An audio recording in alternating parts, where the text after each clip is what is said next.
Assalamualaikum warahmatullahi wabarakatuh. Halo guys, terima kasih sebab sudah klik video ni dan jangan lupa untuk tekan tombol subscribe. Kembali lagi bersama saya AA berbagi info dan kisah menarik. Oh, sebelum tu jangan lupa tekan tombol subscribe, tekan loncengnya juga. Apa khabar korang? Saya harap korang semua sihat dan yang paling penting korang kena kekal positif, okey? Okey, dalam video kali ini saya nak sharekan dengan korang 5 jenis rumah yang jin ni suka tepati. Dah sedia? Jom kita mula. Okey, banyak kali kita dengar yang jin ni memang tak mampu untuk bunuh manusia kan? Korang tahu tak, sebenarnya tak boleh tahu kalau kita tengok cerita hantu tu, lepas tu timbul rasa takut dalam diri kita dengan hantu. Lainlah kalau hantu tu muncul pang macam tu kan. Kalau tak takut tu lain macam. Tak boleh sebab takutnya nanti kita lebih takutkan hantu daripada takutkan Allah Subhanahu Wa Taala. Sebab itulah orang tua-tua lama ni, diorang marah tahu kalau kita tengok cerita hantu lepas tu kita takut. Lalas sekali dia akan cakap, dah tutup TV, pergi masa tidur. Macam tu kan. Korang tahu masa saya kecil-kecil, saya bukan main takut lagi kalau tengok cerita hantu tau. Kiranya kes-kes yang tak boleh dicontohi lah. Filem hantu pertama yang pernah saya tengok, saya ingat lagi. Masa tu saya ada dekat rumah atuk saudara. Kiranya bapa saudara mak saya lah. So masa tu kita orang tengok cerita Suzana. Kan cerita Suzana korang tahu kan? Memang famous gila lah time tu. Kalau tak silap saya, tajuk dia Sundel Bolong tau. Kan hantunya tu macam hantu Pontianak macam tu. Dengan rambutnya yang panjang. Lepas tu kat belakangnya ada macam ulat-ulat macam tu kan. Dan masa tu sekolah rendah lagi. Memang tak pernah tengok benda-benda yang macam gitu. So agak mental breakdown lah masa tu. Jadi sebenarnya cerita itulah yang membangkitkan rasa takut saya kepada hantu-hantu ni. Dan makin saya besar, untuk hilangkan rasa takut tu, saya selalu tengok cerita hantu tau. Pelik kan? Orang kata untuk hadapi rasa takut, untuk hadapi sesuatu benda yang kita fobia atau kita takut, kita kena hadapi benda tu kan. So itulah yang saya buat. Hari-hari saya tengok cerita hantu. Sampaikan lali tau. Sampaikan rasa takut tu sedikit-sedikit macam berkurang lah. Okey, video kali ni bukannya nak cerita pasal pengalaman saya sebenarnya. Kita ke 5 rumah yang jin ni suka diami. Yang pertama adalah rumah yang dibina atas tapak kuburan. Macam kes sekolah saya yang saya ceritakan tu lah. Tak kira lah kuburan tu lama ke, baru ke, sama je. Tapi biasanya kalau kuburan lama tu lagi seram orang kata. Lagi angker lah. Dan biasanya kalau kuburan tu dah dipindahkan pun, mesti ada lagi tulang-tulang yang tersisa dekat kuburan tu tau.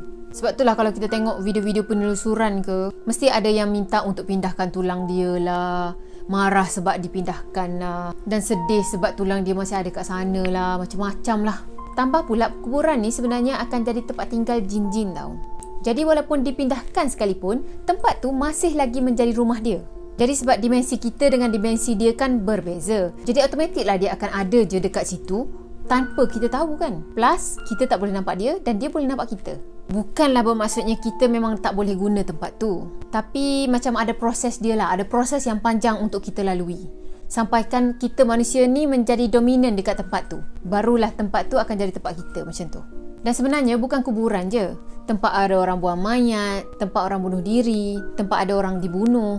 Dan semua yang berkaitan dengan kematian lah yang berlaku dekat kawasan tu. Kat situ biasanya jin suka ke tempat tu. Dia suka menetap dekat situ.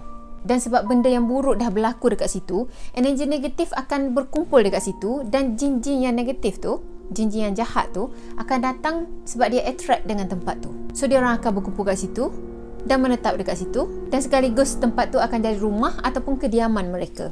Yang kedua adalah rumah yang didirikan atas tapak ataupun tempat pemujaan. Kalau tempat pemujaan ni memang terang lagi bersuluh lah, tempat tu akan penuh dengan energi negatif. Dan biasanya kalau kita masuk kat tempat tu pun, mula-mula masuk kan, kita akan rasa berdiri bulu roma macam tu. Dan biasanya jin-jin fasik, jin-jin jahat yang suka menyesatkan manusia tu, suka berkumpul dekat sana. So korang tanya, habis tak boleh lah duduk kat situ? Habis macam mana kalau kita dah beli tanah dekat situ dan tak tahu pun itu adalah tempat pemujaan? So tak boleh lah nak buat rumah semua? Kesian lah kan? Tambah-tambah lagi kalau dah siap bina rumah, lepas tu sekali baru tahu. Dah duduk situ baru tahu. Jawapannya korang tinggal je dekat situ. Benda dah jadi kan? Tapi korang akan selalu kena ganggu lah mula-mula tu. Lama kelamaan kita akan terbiasa dan jin-jin dekat sana pun akan terbiasa yang kita tu adalah tuan tanah dekat situ. Dan itulah yang berlaku dekat rumah family saya dekat kampung tu tau. Saya pernah dengar yang ada orang cerita rumah kami kat kampung tu sebelum ni tanah tu adalah tempat pemujaan tau. Sebelum kita orang bangunkan rumah kat situ, ada satu pokok besar dekat rumah nenek saya dan satu lagi pokok besar dekat rumah saya tau, dekat dengan rumah saya. So dua pokok ni lah yang jadi tempat pemujaan tu sebenarnya. Sebab itulah yang paling keras dekat kawasan rumah kita orang tu adalah rumah nenek saya dengan rumah saya. Mungkin sebab tu jugalah banyak sangat benda-benda mistik yang berlaku dekat kawasan rumah kita orang tu. Tapi lama kelamaan okey je. Kadang-kadang je dia datang say hi. Say hi tu dengan apa tahu? Dengan ketindihan. InsyaAllah nanti saya akan cuba korek lagi info-info yang ada dekat rumah saya tu, dekat kawasan rumah saya tu, dan saya akan ceritakan dekat orang. Yang ketiga, rumah kita tu ada menyimpan objek-objek sihir, azimat ataupun tangkal. Biasanya objek sihir ni sama ada orang nak hantar dekat kita, atau orang nak hantar dekat keluarga kita, ataupun kita yang nak hantar ke orang. Na'udzubillah min zalik. Minta jauh Biasanya objek-objek ni semua akan jadi rumah ataupun tempat untuk jin-jin ni tinggal tau. Sama ada satu ataupun lebih daripada satu jin yang akan tinggal dalam objek tu. Antara objek yang selalu digunakan adalah batu permata, keris, tombak, barang-barang tajam yang turun-temurun. Ada juga kayu-kayu yang dah tua, cucuk sanggul, macam-macam lagi lah. Kadang-kadang barang-barang yang lama ni ada orang yang ngisi. Dan ada juga yang jin tu masuk sendiri. Tapi biasanya ada orang ngisi lah. Okey, jadi objek-objek sihir tu kita tahu benda tu adalah negatif. Jadi automatik lah jin-jin yang negatif, jin-jin yang jahat, yang fasik akan attract dengan benda tu untuk datang join sekali. Tapi bukan semualah. Wallahualam. Kalau azimat dan juga tangkal pula, biasanya orang-orang ni, orang tuan rumah tu sendiri akan simpan benda tu sama ada untuk kaya, untuk jaga keluarga, untuk jaga kesihatan, macam-macam lagi lah. Mesti korang pun ramai yang dah pernah dengar kisah-kisah orang zaman dulu yang kalau dia orang nak pergi, nak keluar daripada rumah dia orang tu, nak pergi kerja ke apa, lepas tu akan ada orang lain ataupun akan ada makhluk lain yang jaga rumah tu yang menyerupai dia. Dan biasanya dia orang guna hantu raya kalau tak silap. Dan saya pernah terdengar yang ada orang dekat dengan rumah saya tu gunakan khidmat yang sama juga. Time dia tak ada kat rumah tu, time dia keluar negeri ke, keluar kota ke, akan ada benda yang menyerupai dia yang duduk berkeliaran dekat kawasan luar rumah tu. Biasanya orang zaman dulu ni takut pencuri masuk ke apa kan. So dia orang gunakan khidmat jin ni. Jadi kes-kes macam ni lah yang biasanya yang orang yang pakai jimat tu. Tangkal pula dia macam sama konsep je dengan azimat. Tapi saya pernah dengar yang kalau tangkal ni dia lebih kepada menolak diri kita daripada diganggu oleh jin macam tu. Contohnya dia disihir oleh orang lain. Lepas tu dia pergi jumpa bomoh ataupun jumpa siapa-siapa yang pandai dan orang tu bagi satu tangkal untuk dia, untuk pelindung diri dia daripada diganggu macam tu. Dan tangkal ni ada juga yang letak ayat-ayat Quran dalam tu. Ada yang letak kayu lah, macam-macam lah dia orang. Tapi dengan tujuan untuk prevent daripada diri kita diganggu oleh jin-jin yang jahat. Percaya ataupun tak, ada tahu tangkal yang boleh menjauhkan kita daripada energi-energi negatif ataupun jin-jin negatif tu. Tapi tetap tak boleh lah kan bergantung dengan benda-benda yang macam gitu. Okey, belum lagi kes-kes macam keris nenek moyang kita zaman dulu tu, yang kononnya disimpan untuk keturunan dia, diturunkan berapa keturunan macam gitu. Last sekali ramai gila jin yang datang untuk menumpang dekat situ. Dan yang paling parahnya, kalau anak cucu yang zaman-zaman sekarang ni yang tak mempraktikkan dah benda-benda macam tu, tak tahu langsung benda tu, sekali pergi ambil keris tu hanya simpan buat kenang-kenangan daripada nenek moyang kan. Lepas tu sekali keluar jin-jin tadi menuntut untuk minta makan. Macam mana tu? Padahal orang tu tak tahu apa pun. Tak tahu pun keris tu ada isi. Kesian lah kan. Okey, yang keempat adalah rumah yang dibina di atas tapak laluan jin. Okey, manusia dengan jin kan hidup dalam bumi yang sama, dunia yang sama, tapi dimensi yang berbeza. Mungkin ini rumah bagi kita, tapi mungkin ini jalan raya bagi dia. Macam mana tu? Dan semestinya kita tak akan tahu itu adalah jalan raya diorang. Kita bukannya nampak mereka pun. Kita bukannya nampak kereta diorang pun. Jadi rumah yang dibina dekat kawasan keluar masuk daripada alam jin dan juga alam manusia ni, biasanya jin akan ramai dekat situ. Jin akan ramai berkumpul dekat situ. Atau paling tak pun diorang memang selalu lalu-lalang lah situ. Memang sesuatu benda yang kita tak akan tahu, kecuali orang-orang yang pandai. Okey, setahu saya ada setengah masa je yang diorang ni akan beraktiviti. Diorang akan keluar masuk macam tu. Dan biasanya akan banyak berlaku benda-benda yang pelik dekat bahagian pintu keluar masuk diorang tu.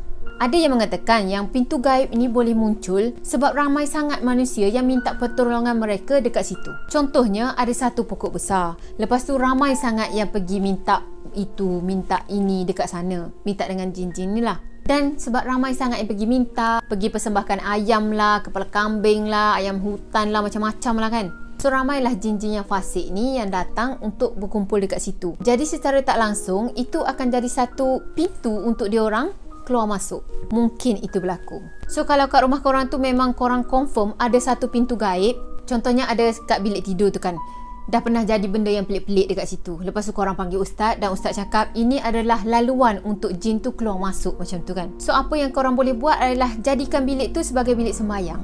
Sebab biasanya kalau bilik yang paling hitam, kalau kita jadikan tempat beribadah, dia akan jadi putih secara semula jadi. Dan orang kata kalau jadi bilik ibadat ni, energi positif dia tu akan datang memenuhi ruang tu tau. Dan dia akan berangsur pulih dan semuanya akan jadi okey. InsyaAllah. Kalau korang tahu yang itu adalah pintu mereka, tapi jin-jin tu sebenarnya tak ada pun kacau hidup korang. So korang abaikanlah. Jangan nak kacau hidup diorang pula. Cari penyakit namanya. Orang kata jangan buat orang kalau orang tak buat kita. Macam tu. Kalau orang buat kita pun maafkanlah. Tapi lebih elok kalau korang tanya ustaz-ustaz yang lebih pakar apa yang patut dibuat kan. Yang kelima dan yang terakhir adalah rumah yang didirikan di atas mata air. Ni bukan mata air girlfriend tu tau. Ini adalah sumber mata air. Macam perigi, sungai, kali, macam gitulah.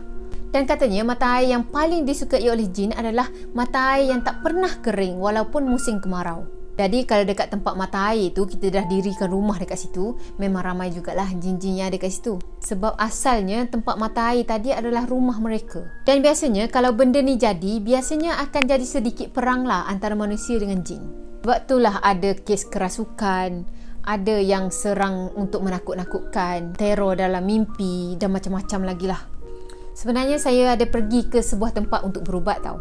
Tapi saya just pergi je lah. Bukan saya pun yang nak diubatkan tu. Jadi ada kes di mana dia tu kena ganggu. Bila nak diubati, rupa-rupanya satu kumpulan tu atau satu puak, satu kampung memang ramai gila, beratus-ratus orang tau.